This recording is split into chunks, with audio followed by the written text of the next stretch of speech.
Colette, thank you so much for joining us and sharing your story to help inspire other women. So can you give a brief summary of your own motherhood journey? Okay, so I had always thought I'd be a mother, but hadn't met the right person. So my now ex, who was kind of right for a while, we met when I was 39. So I was knocking on 40 kind of thing. And he was 40 later that year. And within kind of 6 to 9 months, we decided, you know what, let's just not use anything. And then if it happens, great. So because of our age, so we were conscious of that on my age. But we ended up started down the route, over here, there's nothing on NHS. They won't entertain anything at, they say, at 40 and above. So it has to, it is IVF or the likes. So straight away we had to go private. So went private and had IVF, and that failed. Then we went to embryo. They froze a few, but that didn't work. And then, so I was only getting, with treatment, I only had like 4, on a cycle or whatever. So there wasn't much happening. And they had said that they didn't think it was going to happen at all. And then after one of the fails, my ex contacted one of my sisters, my younger sister, who at the time hadn't had any children, to see whether she would donate some eggs, which she did. Oh, so okay. They were frozen. Or no, we had a fresh cycle, and that didn't work. And then there was some frozen. But after the fresh cycle failed, literally the next month, the next cycle, that was it. I was pregnant. At what age were you? So, well, I would have been pregnant in the June, July, 2006. So I was 43. 43. So, And then I had her when she was born in February, and I was 44 in the June. Yeah. So you got pregnant naturally after you went through your own IVF with your own eggs. Yeah. And then so you moved on after one cycle to using your sister's eggs because your doctors told you it would be impossible. That cycle didn't take. And then the next cycle, I was pregnant. Naturally. Naturally, but I had acupuncture for that last cycle. So with my sister's eggs, I hadn't had acupuncture for the other 2 or whatever. Okay. And I'd had some acupuncture, because by then I wasn't an acupuncturist and I hadn't really read into it. And then something I did, and I thought, oh, I'll try this. So I went to a lassie and had a couple of months of acupuncture. Had the fail, and then it was literally the next period didn't come, and that was it. I was pregnant. So would you contribute your success to the acupuncture? I would think so. I think between the just everything just seemed to get kicked into touch. Another kind of thing. Yeah. So, yeah. How many months of acupuncture did you do? Only literally about a couple at the most. Just maybe about 2 months? weeks. Okay. Yeah. Wow. You got really lucky with that. You're very fortunate because most women need significantly longer. Yeah. So I don't want to give the impression that just 2 months of acupuncture. No, that was, yeah. You were very fortunate. I was. Yes. And I was just very lucky. Yeah. You said at that time you had not been an acupuncturist yet, right? So you didn't know any, you didn't know I wasn't really in the world of acupuncture. I didn't realize how good it could be or how much help it could do. I didn't realize any of that. I hadn't looked at that side of things, because on the forums I was on to do with fertility issues, it wasn't really mentioned back then. That was like, it was very much under the radar, very underground. I remember that time, very few people spoke about it, and definitely the doctors were not very amenable. No. Like you really, it was very hush hush. You didn't say anything to your doctors about it. After you've had your child, you became an acupuncturist, right? Given your experience from the patient side as with acupuncture and as an acupuncturist with some fertility experience, what would you like to share with those who are on this journey right now? I think the biggest thing is about, and I remember hearing this in college, and I thought, yes, that's so true. You know, where the heart opens to the uterus, essentially. So it's about keeping your heart open. Yeah. Having hope and keeping an open heart, but not necessarily a false hope, but just trying to be as open for what's coming your way. You know, I would not like anybody to go through the false hope where things are just so abysmal and they're not looking at actually. So it's about keeping an open mind, really. Yeah.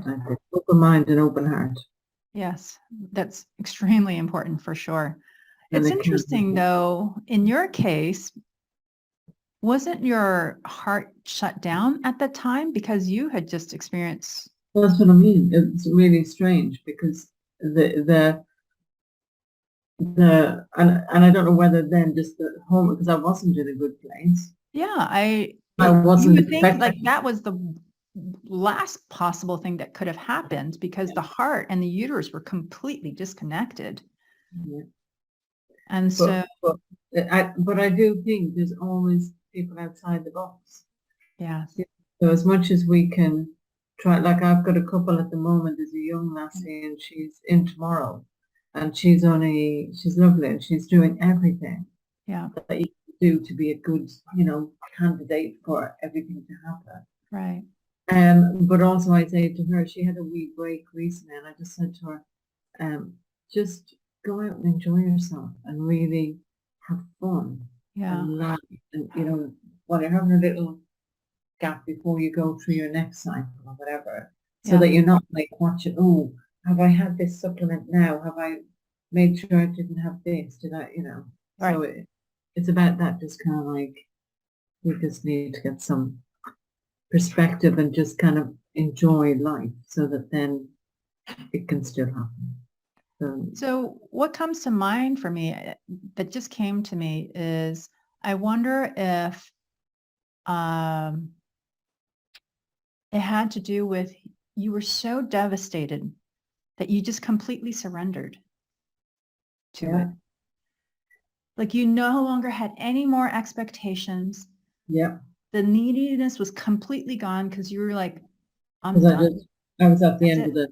And it is that thing, but you know what people say when they switch off, like, so people sometimes say, oh, literally just stop, have a break, go away, go have a holiday, just, you know, and they try and do this enforced, forget everything or whatever. I'm not saying that people can, you know, that women can do that. But for me, I do think that actually, you know, it can't get any worse than what it's been. I can't get anywhere. So, you know, and I really did not, in fact, it never crossed my mind that it was going to happen naturally because of what they had said to me. So we did go on a holiday and we were in it before, I used to be a nurse, and before going through IVF, I had been a smoker, sadly, my biggest regret in life, but I had been a smoker and had given up while I was going through IVF. But when I failed, I wouldn't say a tin, but I would have a sneaky little bag or whatever. And the same, but I was also, you know, a social drinker. I've never been a big drinker. So we had gone away over to Ireland for a little tour of Ireland or whatever. So we were drinking and I was smoking occasionally. He was, much to his consternation, but I thought, well, we're not going through anything. It's, you know, I'm going to have what I'm going to have. Yeah. Didn't realize, came back, went to work, and I was seeing some patients, and we were due to go for our commiseration meeting. And what are we going to do next with the consultant? I was in work as a nurse in general practice, and I thought, oh, do you know what? I think I'll just do a pregnancy test because they charge you when you go to clinic, and I'll just say, well, I did one this morning, it's fine. So I did one, left it on the side when I then called my next patient there. And I went to wash my hands before I did his blood pressure. And I looked and I said, oh my goodness, I think there's 2 stripes there. So I had to quickly do his blood pressure and then hoosh him out of the room really quick. Phoned one of the admin girls upstairs and said, please, can you come down? She was the only one that knew I was going through all this. I said, please, can you come down? I need some eyes. I think I'm seeing things that are not there. And she came down. She said, no, it's 2 lines. And when we went for the appointment, they said, right, well, we'll do a scan, but don't expect to hear or see anything. And sure enough, there was a little beep, beep, beep. But I then felt so guilty because I thought, oh my God, just last week I was drinking and doing, but it just shows you all the other times I've been as good as gold and really doing what I should be doing. Yeah. Kind of gave up, thinking it's not going, that's it. Yeah. We're finished. So my guess is that you had essentially given up, but the desire was still there. Oh yeah. But you had detached from the goal of it. Yeah. You had completely detached because you had basically given up. But it was still recent enough that your desire was still really strong. Yeah. I mean, the desire had been there from my 20s. Yeah. Right. Yeah. So, very late. Yeah. What a wonderful story. It is. And I'm very lucky because I ended up with a Valentine baby.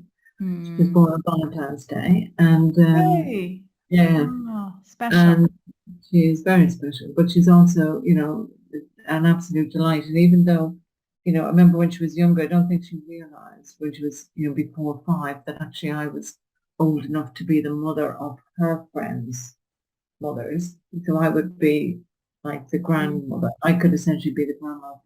So she wouldn't have known because I was just her mum. So it wasn't until, much older she's but it doesn't interfere with anything. It doesn't change anything.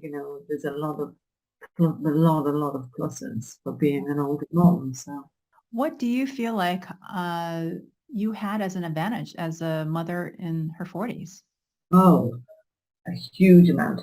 I had been the party animal. I had done my traveled, I partied, I'd, seen what I wanted. So a lot of that, the social stuff I had done. So I didn't feel I was missing anything. Only one of the mums who we had babies at the same time, she's now not even at the age I was when when we had our girls kind of thing. And she's now starting to want to travel. She hadn't had the opportunity because she was a young mom. So and she's how old now? She would be, Siobhan is probably about 42 now. She's still not even at the age, and her daughter is the same age as my child. Yeah. So she's now just starting to get around to doing a bit of traveling and to get around to doing things with girlfriends where she had been, that's not for sleep, that was for this. But she is now doing things with girlfriends that she never got the opportunity to because she had her kids when she was in her early 20s and then was working as well. Whereas, for me, I would say patience, no sense of rushing anything with mine. So I wasn't into this comparing, is your child eating X number of spoonfuls? Is your child walking X number? It just did not interest me whatsoever, kind of thing. Yeah. So I would say, calm and patient. Yeah. I think more fully present. Oh yeah, because I don't need to be thinking, oh, I want her to get to this age and then I can do X, Y, or Z. Is there anything else that you would like to share? I would say enjoy it when it happens. And each stage is pretty miraculous. I remember my then husband, he was saying, geez, I wish I could keep you pregnant the whole time. I was like Mrs. Happy pregnant woman. I was like smiley pregnant woman. I think I had 1 dose of nausea. I remember some nurse was phoning me up to report me ill, but meanwhile my head was in a bucket trying to take this call from one of my staff saying I'm going to be, and I'm thinking, oh God, but that was like when I really was healthy and fine during pregnancy. So I enjoyed the pregnancy.